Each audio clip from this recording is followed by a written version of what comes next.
from around the globe, in sold-out arenas and humble churches, from out on the streets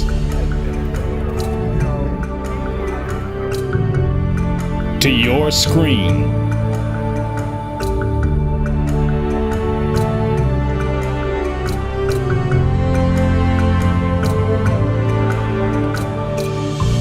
On this edition of Farrakhan Speaks.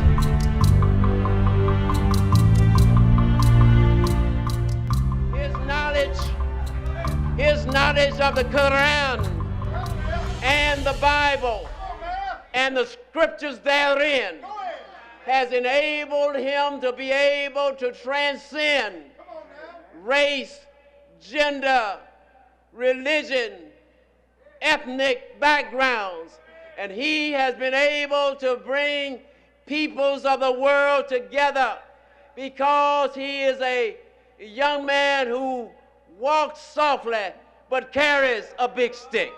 He's a young man who is a beloved husband, a loving father of 7 magnificent children. He is a man who is respected not only in the nation of Islam, but he is loved and revered right here in Tuskegee, Alabama. He didn't just come. He took time to meet with the ministers of Tuskegee and Macon County.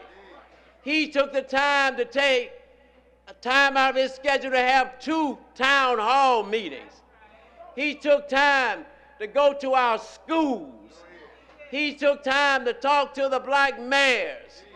He took time to go to Birmingham and pay homage to those 4 little girls who were killed in a bombing and 2 black boys who were killed on bicycles. He took time to let the people know him and for us to get to know him better. He wanted us to know that the Nation of Islam is not coming here to try to convince all of you to become Muslims, but is coming here to join hands with you, to walk together, children, and not be weary, to be able to join hands as one united fist. Booker T. Washington said it best, and this is the philosophy of Ismail Muhammad. He said, "For all things unimportant," these are the words of Booker T. Washington. We can be as separate as the fingers on our hand, but for all things that are mutually beneficial for our people, we must be together as a clenched fist. Put your hands together. Welcome Ismail Muhammad, who is a new face in the Nation of Islam. It is a new beginning. Put your hands together.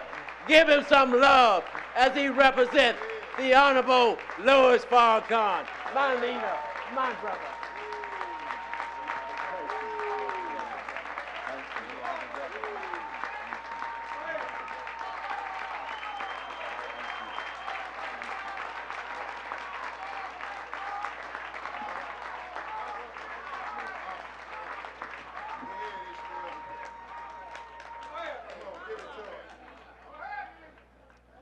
In the name of Allah, the Beneficent, the Merciful, the All-Wise, True and Living God, the wonderful originator of the heavens and the earth, Allah, the giver of life, Allah, the revealer of all truth, Allah, the sender of all of the prophets and messengers that are mentioned in the Bible and Holy Quran.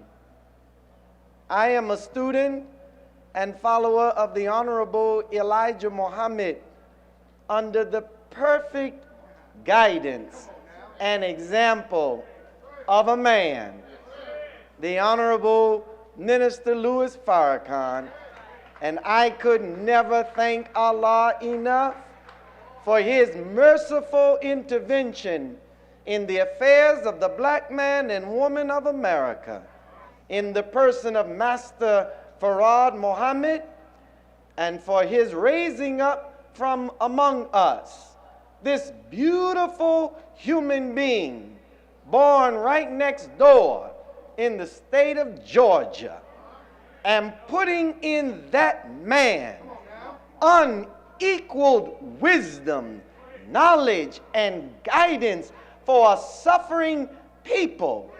And that wisdom, knowledge, and guidance that Almighty God, Allah, gave to this black man would allow us to realize our freedom as a people and secure our place on this planet. I thank Allah for the Honorable Elijah Muhammad. He's not only a messenger to us, but he is the long-awaited Messiah. I thank Allah and could never thank Allah enough for the man who is in our midst.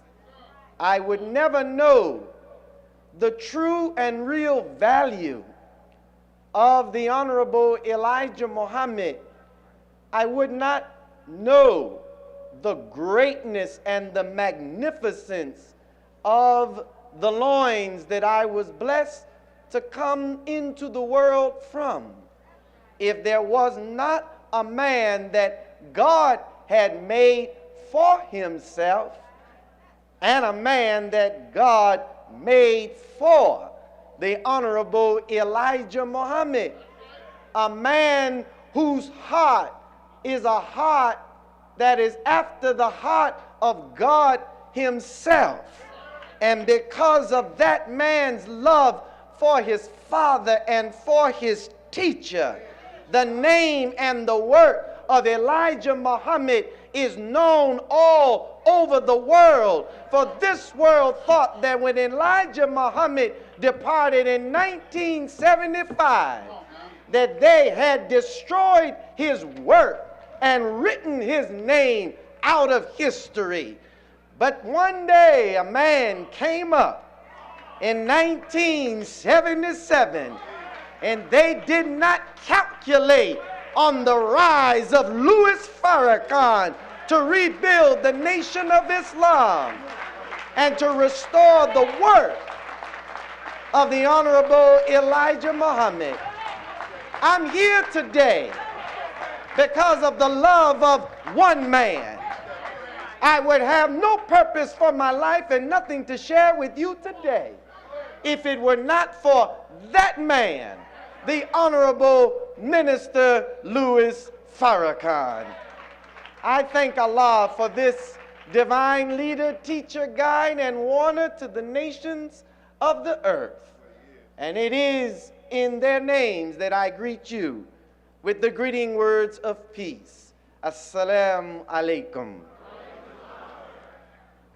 The Honorable Minister Louis Farrakhan, though we all were expecting him, and he had every intent to be with us today.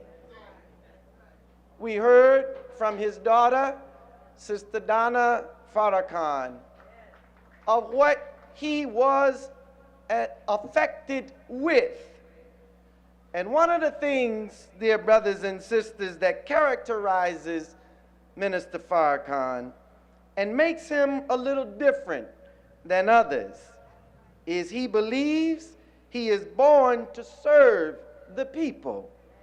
He is a true public servant. And he believes that the people and the public should know of his condition. So as he sits in the hospital watching us, healing and mending, and he is on a right or going in the right direction, and if it be the will of Allah, either tomorrow or at the latest Tuesday, he should be out of the hospital. All praise is due to Allah. So why are we here in Tuskegee? Why did the minister choose this humble, blessed, beloved city of Tuskegee that gave us and America the brave and courageous Tuskegee Airmen, that secured America a victory in World War II, that allowed America to become stronger as a nation and even wealthier? But what did they come back to? Did their courageous bravery on the battlefield make the black community stronger and wealthier?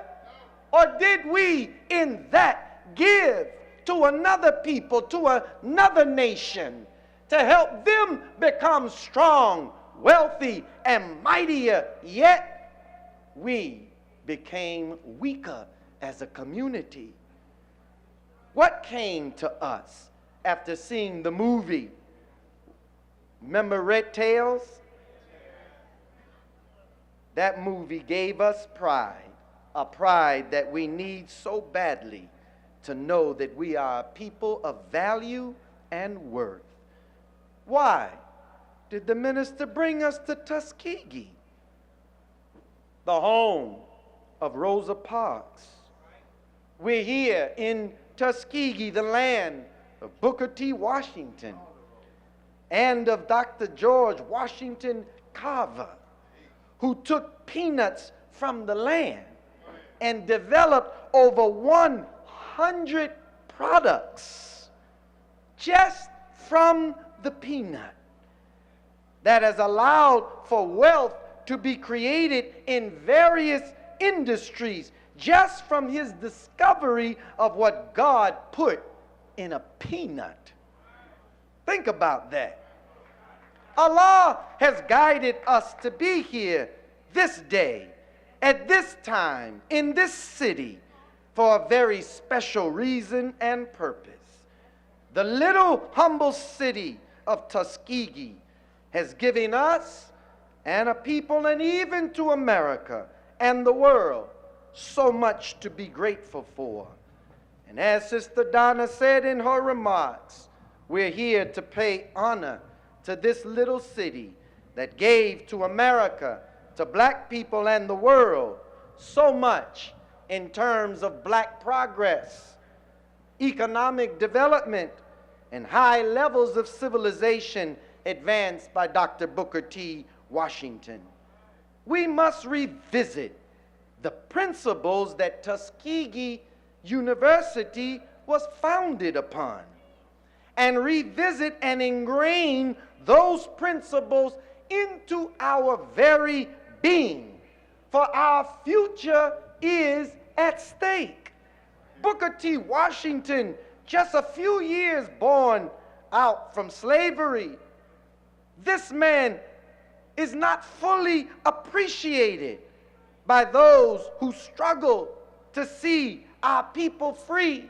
Many of our young people don't know Booker T. Washington. They know him by name, but they don't know the vision and the principles of Dr. Booker T. Washington, and the schools are not instilling those principles in our young people. Otherwise, we would not be looking for a job.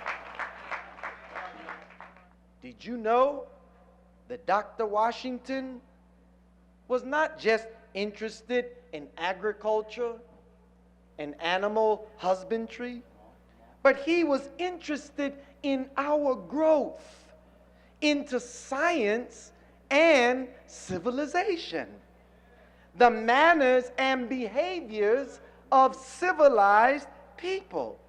He recognized the need of our people to be properly educated and reformed after our total destruction through the institution of slavery. He recognized that in order for us to gain our dignity and respect, we had to be taught civilization, how to respect self respect others. And he taught even the women at Tuskegee University. He taught them how to stand, how to walk, how to sit. He taught the woman how she should carry herself, how she should act in the public. And because of these principles, the Honorable Elijah Muhammad was attracted to Dr. Booker T. Washington. And the Honorable Elijah Muhammad used those very same principles.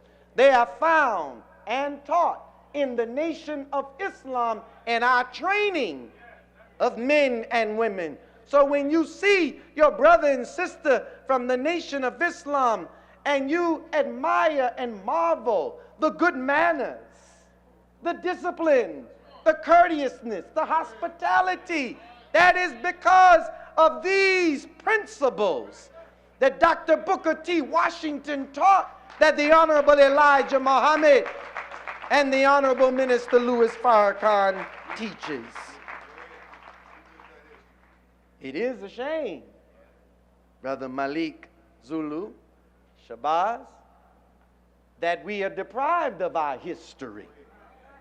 And that is why our young people appear to be out here like rebels without a cause. They've become self-destructors of themselves and their community because their roots have been severed. And when you deprive a people of their history, you have committed the worst crime that can ever be done to a people when you rob them of the knowledge of self.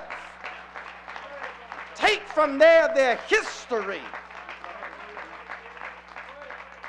It is a crime of immeasurable dimension.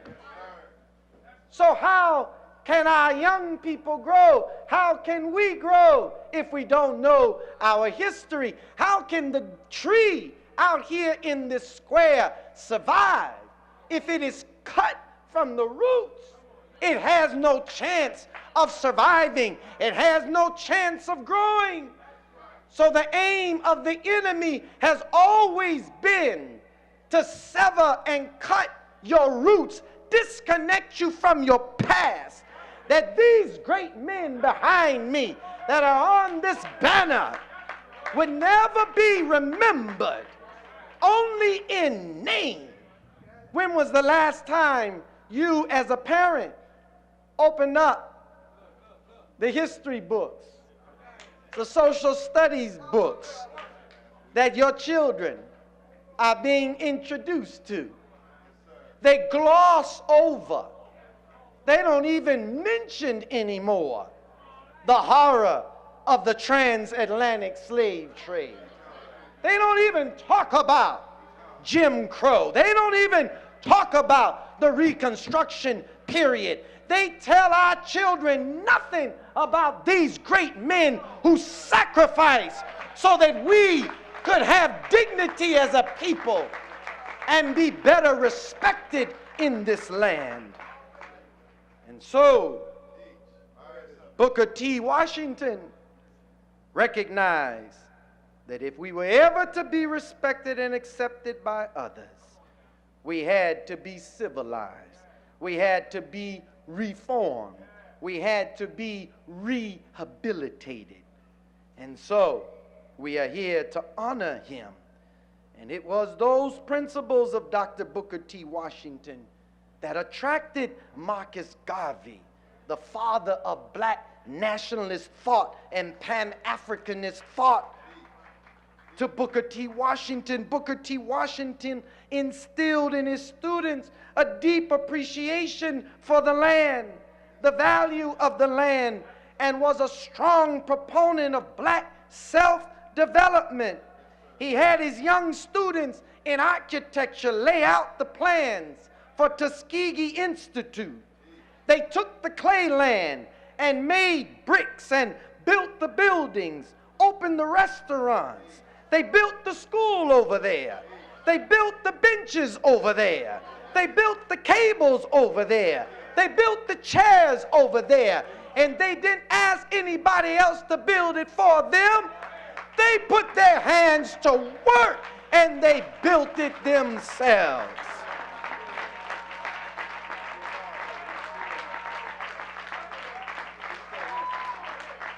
Booker T. Washington was showing us what we needed to learn and what we need to learn today in order to secure a future for ourselves and how to even earn the respect of our former slave master, how to earn real respect from white people. You didn't hear me. See, you'll never get respect from them as long as you try to appease them and be a good boy or a good nigger. You got to stand up and be a man in order for men to respect you and your people. Excuse me.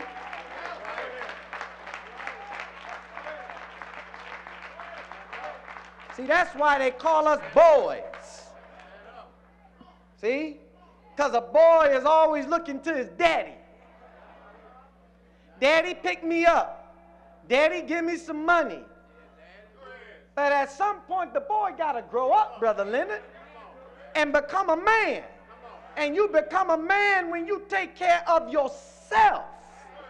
So if we want the respect of America, the respect of white people, Booker T. Washington showed us. Because when they were taking the clay and making bricks out of clay, but look at what Booker T. Washington did and how he trained his students. See? And Booker T. studied the children of Israel. See? Making bricks from straw. See? And he set up a kiln. But he never became discouraged. A kiln is a furnace or oven for burning, making, or drying. Booker T. Washington said, we tried several locations before we opened up a pit that furnished brick clay. I had always supposed that brick making was very simple, but I soon found out by bitter experience that it required special skill and knowledge, particularly in the burning of the bricks. The failure of this last kiln left me without a single dollar with which to make another experiment. Most of the teachers advised the abandoning of the effort to make bricks. See, there's always somebody discouraging you to do what is of value and for you to realize and fulfill your dream or whatever idea God blesses you to come up with in your mind. There's always going to be resistance and opposition. But if you are steadfast, if you are determined, and this man put his last dollar, but he believed in what God had shown him. So he said, I pawned my watch in Montgomery for $15, man, to renew the brick making experiment. See, he was not discouraged. Now that's sacrifice. He was willing to take whatever he had that was dear to him. And that's what sacrifice really is. It's giving up something that you like, giving up something that you love for something that has a much greater value or calling for your life. How much are we willing to sacrifice for our freedom? Talk to me. Because in a few moments, we'll talk about the nickel that all of us must put in to a national treasury that's painless for us to do, that is going to end poverty and want. He said, I returned to Tuskegee, and with the help of the $15, rallied our rather demoralized and discouraged forces and began a fourth attempt to make bricks. This time, I am glad to say we were successful. Check it out though. Brick making has now become such an important industry at the school that last season our students manufactured 1,200,000 of first-class bricks of a quality suitable to be sold in any market. Aside from this, scores of young men have mastered the brick-making trade, both the making of bricks by hand and by machinery, and are now engaged in this industry in many parts of the South. The making of these bricks taught me an important lesson in regard to the relations. Take a look at this. Listen. The relations of the two races in the South. Many white people who had no contact with the school and perhaps no sympathy with it came to us to buy bricks because they found out that ours were good bricks. They discovered that we were supplying a real want in the community. The making of these bricks caused many of the white residents of the neighborhood to begin to feel that the education of the Negro was not making him worthless, but that in educating our students, we were adding something to the wealth and the comfort of the community. And as the people of the neighborhood came to us to buy bricks, we got acquainted with them. They traded with us, and we with them. Our business interests became intermingled. We had something which they wanted. They had something which we wanted. This, in a large measure, helped to lay the foundation for the pleasant relations that have continued to exist between us and the white people in that section, and which now extend throughout the South. Now, that's Booker T. See, Allah guided the minister to bring us here. Because whether we realize it or not, this is our Genesis. This is our Genesis from Tuskegee. And from this city, from this institution, as the minister described it, as the seminal fluid of the kingdom of God. We're here because we have got to drop our buckets down and pick ourselves up by our own bootstraps. And if we do that, we will secure a future for ourselves and we will earn the respect of others. But Booker T. Washington gathered the young people of his day and he put them to work, and they went from Tuskegee throughout the state and started brick-making companies and selling bricks and trading and entering into commerce that would allow them to earn a living for themselves. What are we doing with our young people today? Begging a government to do for us what we should and must do for ourselves?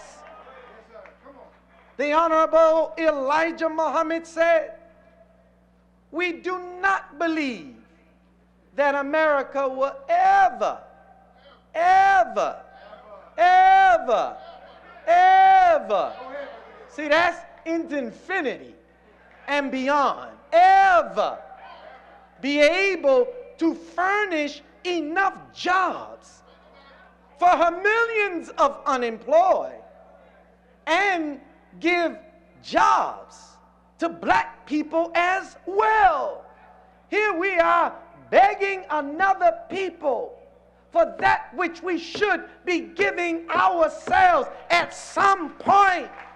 We got to look at Booker T. Washington, look at Marcus Garvey, look at Elijah Muhammad, look at these men and women that are behind me, and not honor them in name in some annual birthday celebration, but carry into practice the principles that they laid down, and we would see a better condition among our people throughout the world. And so, with so many of us out of work, 40% of our teenagers don't have a job. 50% of our college graduates, our dear brother, and I meant to acknowledge and thank him, our brother Jaleel Muhammad, for the wonderful job that he did this weekend in bringing well over 300 students from the various HCBUs across the country. Thank you. He sent me a note that just startled me. 53% of our college graduates last year graduated unemployed. See? So how are we securing a future for our children when we send them to college and they get a degree that qualifies them for what? Prepares them for what? If it's not preparing them to serve their people, then it is an education that we don't need, and we have to look at developing a new educational paradigm that will give our children what our children need to advance ourselves. So 13% of the black population is unemployed, but these numbers are deceptive. Economists say that the unemployment rate is more like 30%. So even though the national unemployment rate is inching downward a bit, it's still high among our people. See, it's like this. I like using this line. Papa may have, Mama may have, but God blesses the child who's got his own. So Marcus Garvey said, action, self-reliance, vision of self and the future have been the only means by which the oppressed have realized and seen the light of their own freedom. See? Self-reliance, action, vision of self, vision of the future. Where there is no vision, the people perish. Farrakhan is giving to us a vision for ourselves that comes directly from God, and a program that if we support it, we will secure a better future for ourselves. Malcolm X said, whites can help us, but they can't join us. There can be no black-white unity until there is first some black unity. See, he was speaking the same language of Booker T. See? When he was building Tuskegee Institute, the whites didn't pay him any attention. He said they didn't even show sympathy. But once he started building something, And in their collective unity and work, it attracted whites to them, and whites respected them. So Malcolm X says we cannot think of uniting with others until we first unite with ourselves. Well, he got that from his teacher, Elijah Muhammad. And until after we have first united among ourselves, we cannot think of being acceptable to others until we have first proven acceptable to ourselves. See, all of these leaders spoke the same language, but they spoke it in a different melody, a different track, but they all were evolving. They all were on an evolutionary course, and they all shared the common goal, which was to see a people united and see a people free. You know who Farrakhan represents? He represents all of these beautiful, wonderful, brilliant men, women, teachers, educators, leaders. Farrakhan is the last man standing. Did I say something wrong, Mayor? Did I say something wrong? Oh, I know. He's the last man standing. He is the one that synthesizes the greatness, the philosophy, the idea of all of these men and women so that a people can go free. And now, brothers and sisters, as we bring this to a close, the Honorable Elijah Muhammad introduced in his economic blueprint. He said to us, our knowledge of self, others, and the time should force us to become more prudent in our spending. Unnecessary spending by trying to keep pace with the rich and wealthy of this country has done more to put us on the path of the prodigal son than anything else. Let us be taught how to spend and save by those of us who desire to see us out of poverty and want. He also said in advancing his program, you are too proud to meet together as leaders and teachers to discuss the solution of how to stop this reckless downhill fall of our people. Now, when Dr. King in 1968, just 5 days before he was murdered, Dr. King was preaching about land. Quote, Dr. King said, at the very same time that America refused to give the Negro any land, through an act of Congress, our government was giving away millions of acres of land in the West and in the Midwest, which meant that it was willing to undergird its white peasants from Europe with an economic floor. But not only did they give the land, they built land grant colleges with government money to teach them how to farm. Not only that, they provided county agents to further their expertise in, guess what? Farming. Farming is the engine of the nation. It's the engine of the life of the people. If you and I abandon the land and abandon farming, it is like saying that we want to commit suicide. Dr. King said, not only that, they provided low interest rates in order that they could mechanize their farms.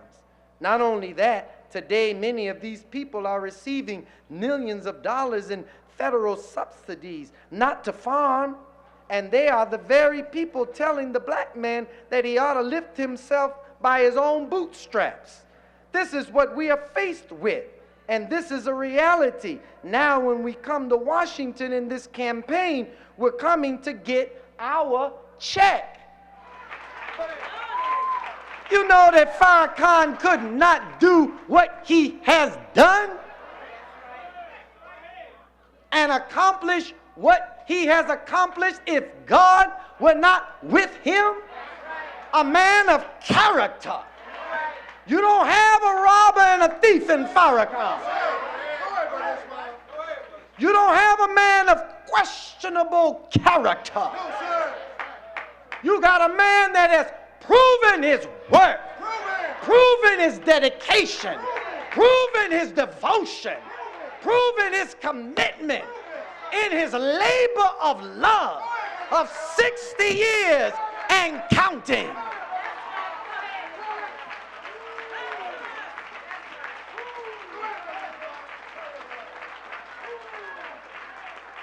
So he comes behind his father, Elijah Muhammad, 48 years ago. And he wrote a letter to our national leadership. And he said, quote, "More importantly, I am desirous that we meet to discuss the worsening condition of our people and form a united front to develop a plan to move our people forward, to develop ways to create jobs so we might lift our people from the valley of poverty and want." And so, my dear brothers and sisters, that economic blueprint of the Honorable Elijah Muhammad to end poverty and want requires that we take painlessly a nickel a day. I mean, if that's not painless, I mean, but you know, some of us are so sick. We distrust each other so much, we ain't even willing to give a nickel to a proven man and a worthy cause. We'd rather spend our money on dope and crack and alcohol and gambling and in foolishness, when all we have to do is take a nickel a day. 35 cents a week is what the blueprint is calling and asking us to do. $1.40 a month. $18.20 a year.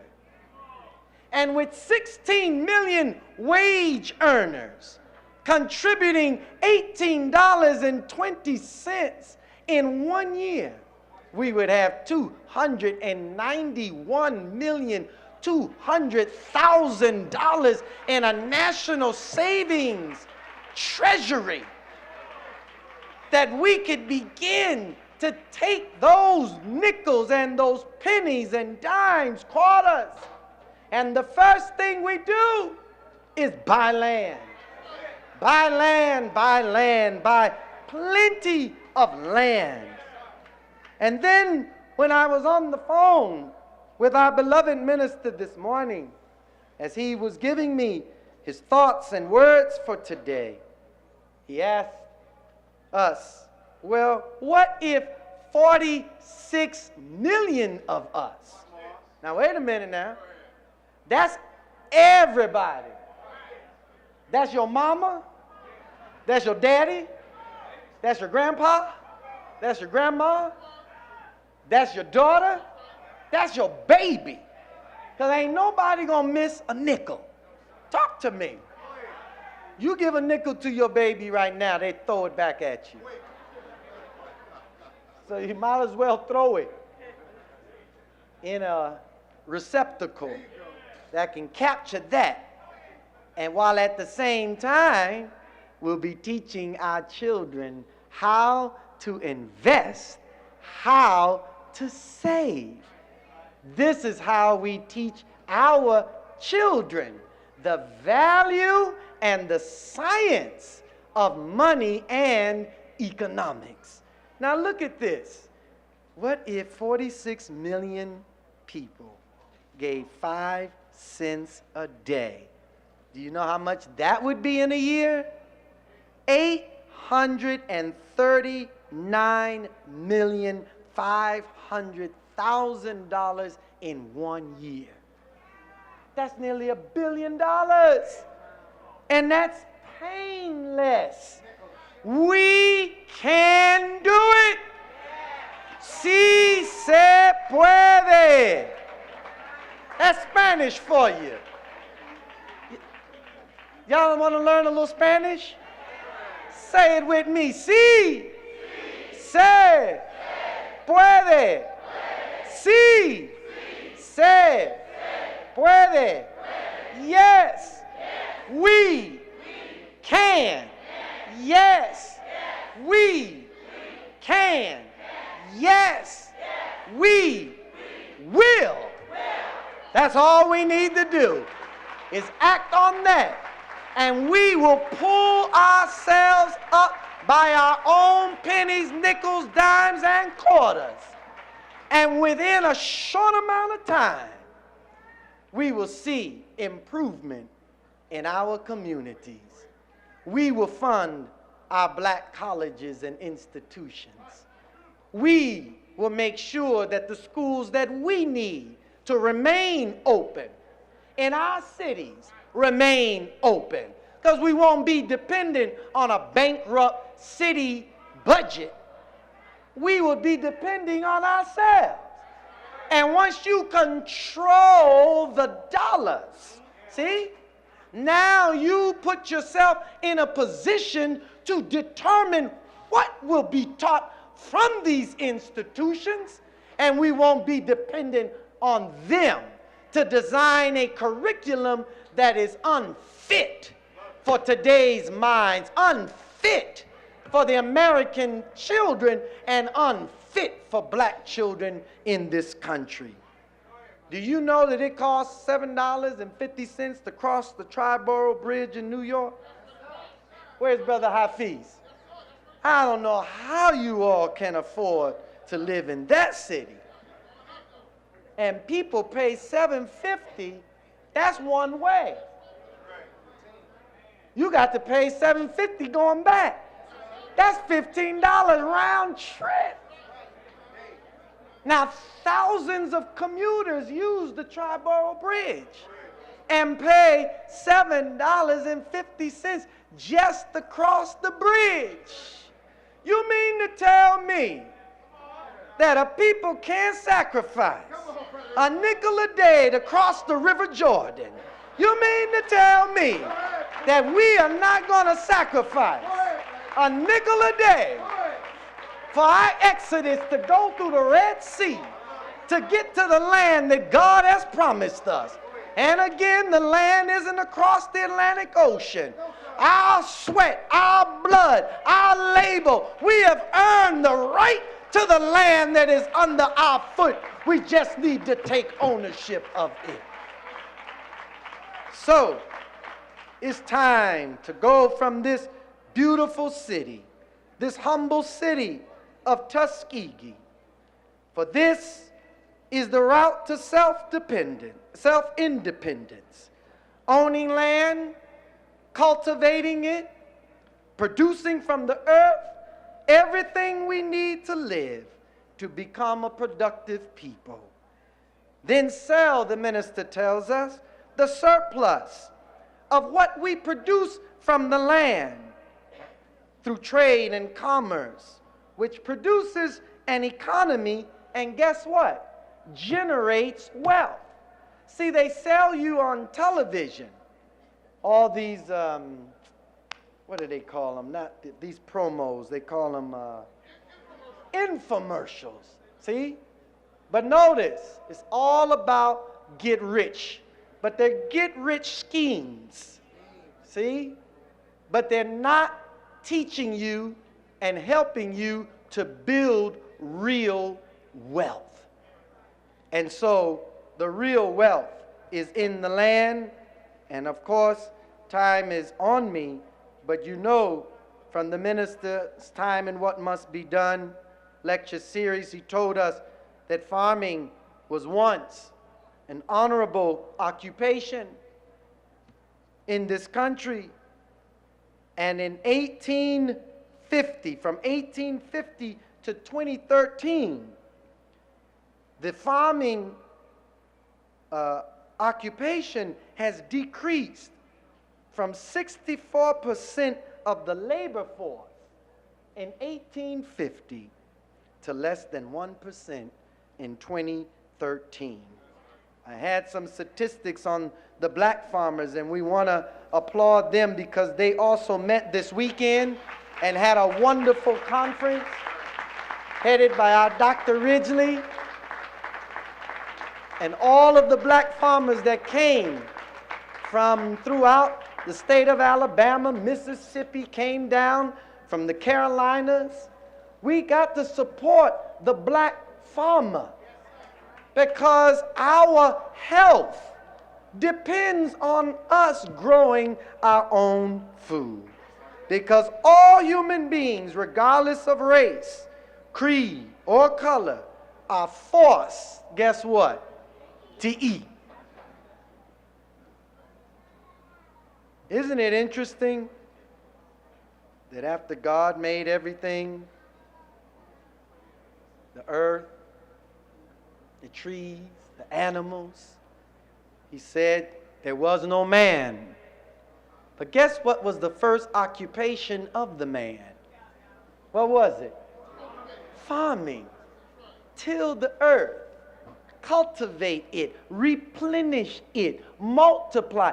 That's why we said coming here is our Genesis. Let us make man in the image and likeness of God, and let us go back to the earth and cultivate the earth and produce from the earth, from the land, the basic necessities of life and the basic necessities for our survival. This is what Farrakhan is giving to us, saying to us from the Honorable Elijah Muhammad, from Frederick Douglass, from Malcolm X, from Rosa Parks, E.B. Du Bois, from Harriet Tubman, Sojourner Truth, Noble Drew Ali, Dr. Martin Luther King Jr., from Booker T. Washington, Marcus Garvey, Elijah Muhammad. It's all about land. And God never freed a people in that Bible without some land. Talk to me. It was all about land and securing his chosen people in a land that they could call their own. No people can be free with their mouth in the kitchen of another, particularly in the kitchen of our former slave masters and their children. And as long as we do not own land, we're not going to be a productive people. We will continue to be a consumer nation. And as long as we are not respecting the profession of farming and the cultivation of land and producing quality foods, then, brothers and sisters, our life, our health, our well-being is in the hands of our former slave masters and their children. And so, as we bring this to a close, the Honorable Minister Louis Farrakhan introduced this economic blueprint. We've opened up the account that we can begin, not tomorrow, but today. And if you and I have been following those instructions, take the receptacle that you've had on the table of your homes. Go ahead and take it now. And take it to the bank and get ready to send it. If you want to send it by electronically, then go to the website. The website is www.economicblueprint.org. For all of those that are watching by webcast, you may donate now online at economicblueprint.org. And those of you that would like to make a donation by mail, make your checks payable to Muhammad's Economic Blueprint and send it to Muhammad's Economic Blueprint, care of Seaway Bank and Trust Company. Attention, Sherilyn Russell, P.O. Box 19522, Chicago, Illinois 60619. It's time for us to get up and do something for ourselves. The government is not going to help us any more than we are willing to help ourselves. Nobody is going to help the black man. The black man has to get up and do something for himself. And I close with the Psalms. Though we walk through the valley under the shadow of death, I shall fear no evil, for the Lord is my shepherd, and I shall not want. Thanks be to Allah, who's given us a good shepherd in the Honorable Minister Louis Farrakhan to help us as a people to get out of poverty and want. Let us pray for his health, pray for his strength, pray for his continued success, pray for our success, pray for our unity, pray that Allah will heal our land, lift us up, deliver us, and help us to achieve the goal that we have set out here to accomplish. I thank you so very much for hearing these words, receiving this message from the Honorable Minister Louis Farrakhan. Happy Holy Day of Atonement as I greet you in peace. Assalamu alaikum. Please log on again next week and every week this year for the time and what must be done. Tell your friends, tell your family. Log on to NOI.org every Saturday, 6 p.m. Central Time for truth, guidance, and unequaled love from the National Representative of the Most Honorable Elijah Muhammad and the Nation of Islam, the Honorable Minister Louis Farrakhan. Pass on the word every Saturday at 6 p.m. Central Time at NOI.org.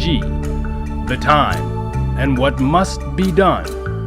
Remember, to have Minister Farrakhan answer your questions, tweet them to @LouisFarrakhan, #AskFarrakhan. And to add this message to your library or as a gift for someone you love, go to store.finalcall.com.